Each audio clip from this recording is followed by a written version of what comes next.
do it like in widescreen 360. And this better not like take forever to upload. I've never done it in this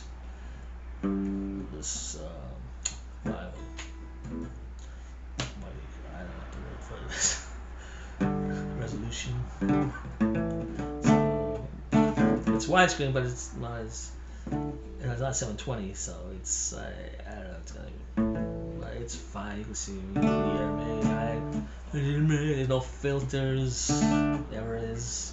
Everything I play is live. There's no backing track on everything I'm playing.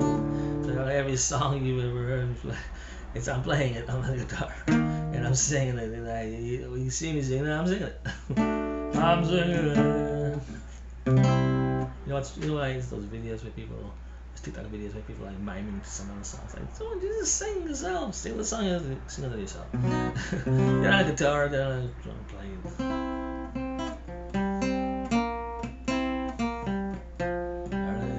I say. So yeah, I'm playing this right now.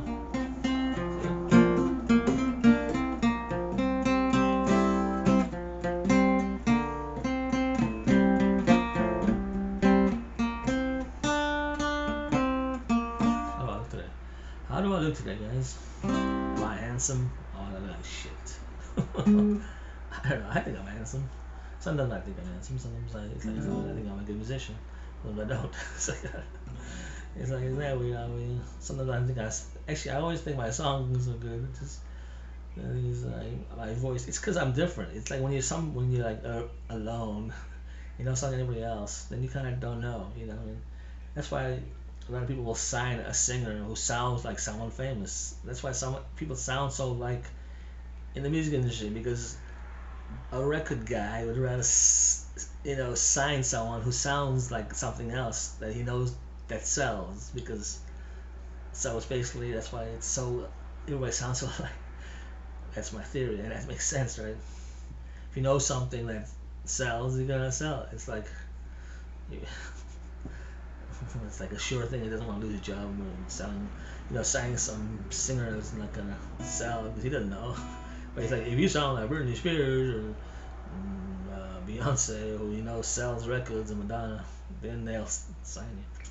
That's why a lot of unique sounding people don't get signed, because no one wants to take a chance on them. Even the Beatles, when they started out, were unique. That's why Decca didn't sign them, because they didn't know it would sell. They didn't know. They go, I don't know, will this sell? Because there was nothing else sounding like the Beatles before them that sold. That's why I see it. That's how record people think. If you sound like something that sells, I will take a chance on you, because chance that you sell again, people will buy the same crap. People will buy the same thing. If you're a chip that tastes like some other chip that sells, I will make that chip. Sell that chip. Chips. Potato chips. So that's how it is. I think that's why. But you get someone like George Martin, who came along and just recognize the unique talent of the Beatles, because some people can do that. Some people. That's why you want to get a guy in your record business who signs talent, who can see a uniqueness in somebody, and you can sell that uniqueness, something new and fresh. But no one wants to sell uniqueness. They just want everybody to sound. So that's why the record industry all sounds alike. That's why there's no uniqueness anymore. You don't have it anymore. You have that uniqueness in the 70s. All of those bands didn't sound the same. Different uniqueness. Unique people sounding very unique and different, and they were sold because they were put on record. And people were into getting unique things, because I think it was because of the Beatles. Because the Beatles were unique, and people were like, well, they took a chance on the Beatles, who were unique. Think of all the other bands that are unique that people could also take a chance on. It could be another Beatles. There's a lot of unique people out there.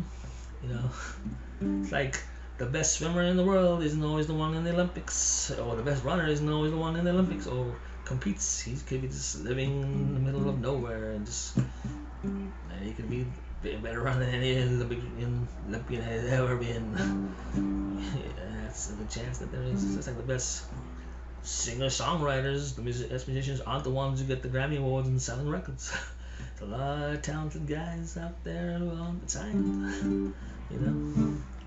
probably more talented than the ones who do get signed. And everybody knows that. I mean, that just kind of makes sense, you know.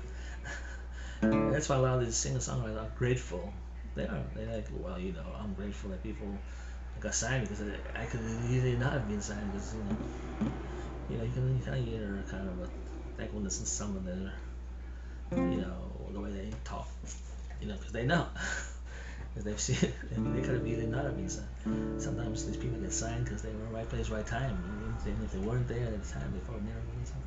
So, it's like all these different things, they come together. So, I think I'm talking too much. I'm talking too fast. Yeah.